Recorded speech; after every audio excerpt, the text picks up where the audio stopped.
صباح الفل عليكم. النهارده ان شاء الله عايزين نعمل مع بعض فورمه حلوه للشعر، بتنفع طبعا لشعر الاطفال في المدارس باستخدام كريم لكرياتيه. هديكم نبذه عن المنتج واقول لكم سعره ايه وكل حاجه عنه، وازاي ان انت تقدري تستخدميه للشعر الكيرلي وكمان للشعر العادي بطريقه حلوه قوي. يلا بينا نشوف مع بعض.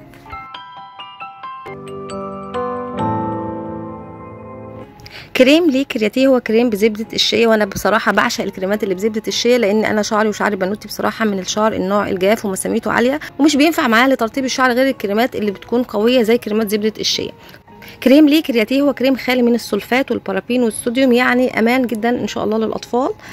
في منه طبعا مجموعه كامله، شامبو وبلسم وحمام كريم، وجربنا منه الشامبو وجربنا طبعا الكريم التصفيف، وهنشوف دلوقتي هنعمل فورمه حلوه قوي وثابته هتبقى حلوه قوي للمدارس، لشعر الاطفال المدارس، وليكي انت طبعا عامه لو انت عايزه تعملي كيرلي كده لشعرك او تعملي تسريحه معينه، هيبقى مناسب جدا قوي للشعر الجاف. سعر الكريم في الوقت الحالي ب 47 جنيه مصري، والمجموعه كلها على بعضها في حدود 250 270، مش هتزيد عن كده. وعايزه اقول لكم ان المنتج ليه كاريتيه دي اصلا المجموعه كلها هي مجموعه فرنسيه مستورده، وكانت موجوده فعلا زمان وكنا بنشتريها، بس طبعا كان سعرها مرتفع. اختفت فجاه من الاسواق وبعدين ظهرت في صوره منتج مصري. ازاي؟ طبعا بقى في وكيل مصري هو اللي بياخد المواد الخام للمنتجات دي وبيصنعوها في مصر بنفس مواصفات المنتج الاصلي المستورد.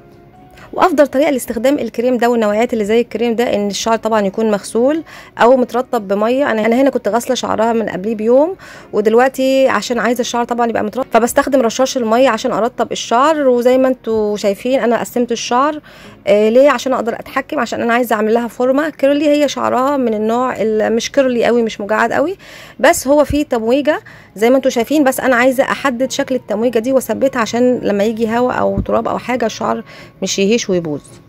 وعايزه اقول لكم نصيحه لوجه الله، لو انت استخدمت لها الكريم وقعد معاها يوم يومين 3 5 بعد كده حبيتي ان انت تطبقي الكريم ده تاني، لازم تغسلي الشعر، ما تطبقيش كريم على كريم، لان الشعر هيلزق جدا وهيلم تراب وهيبقى اصلا شكله وريحته مش حلوين خالص. هو اصلا الكريم ده يعتبر ما فيهوش عطور، يعني ريحته عاديه جدا، فانت طبعا لو حابه ان انت تحسني من ريحته ممكن تضيفي قطرات من اي زيت شعر يكون ريحته حلوه. زي ما انتم شايفين انا بحاول ان انا اقسم الشعر خصلات عشان اتحكم في تمويجه الشعر وتحديدها، فبطبق كريم طبعا كويس قوي، وبعد كده ببتدي اسلكه. وبعد ما بسلكه بستخدم الفرشه الفليكسي براش دي، هي سعرها 25 جنيه، انا كنت جايباها من امازون، جميله جدا للتسليك مش للشعر الكيرلي بس، للشعر العادي حلو قوي بعد الاستحمام لتسليك الشعر.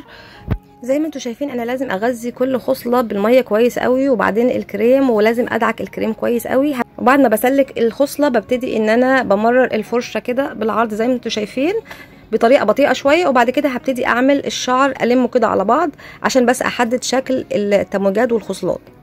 بعد ما خلصت اول خصله هبتدي اخلص كل الخصلات بنفس الطريقه. وشوفي بقى انت لو حابه ان انت تخلي الشعر كله راجع لورا بنفس الطريقه، او لو عايزه تقسمي، انا هنا بقسم لها القصه او اللي هي مقدمه الشعر بحيث ان هما الخصلتين يبقوا حوالين الوش كده. انا هكمل بقيه نص الشعر التاني وارجع لكم في الاخر. وخلاص هنا خلصت الشعر كله، ببتدي ان انا بالفليكسي براش ارفع لها بس كده، اعملها كده زي مظهر بس مرتفع شويه للشعر علشان المظهر ده هيفضل ثابت. على فكره وقت النوم لو انت حابه ان انت طبعا تحافظي على التمويجه دي، هتبتدي ان انت تجمعي الشعر بتوكه كده خفيفه من ورا بنفس الشكل، هو بيفضل معاكي التسريحه دي ثابته. مش هضحك عليكي اقول لك بيقعد معاها اسبوع واكتر، لا ممكن يقعد معاها يومين 3 على حسب الطفله نفسها. انت حاولي بقى توعيها ان هي ما تنكش شعرها وتلعب في شعرها كتير عشان الفورمه مش تخرب. واخيرا ابتسمت في اخر الفيديو لان بصراحه كانت زهقانه قوي من التصوير ومن كتر ان انا قسمت لها شعرها، كانت متضايقه جدا. ده بيكون شكله النهائي. طبعا تقدري تعملي فورمات احترافيه اكتر من كده، وتقدري طبعا تستخدمي الفليكسي براش والكريم ليه كرياتيه بطريقه تانية للشعر العادي اللي هو مش مجعد او كيرلي خالص.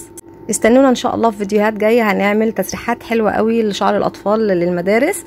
لو استفدتوا من الفيديو ما تنسوش تعملوا لايك للفيديو وتشتركوا في قناه بالمختصر المفيد مع دانا. مع السلامه.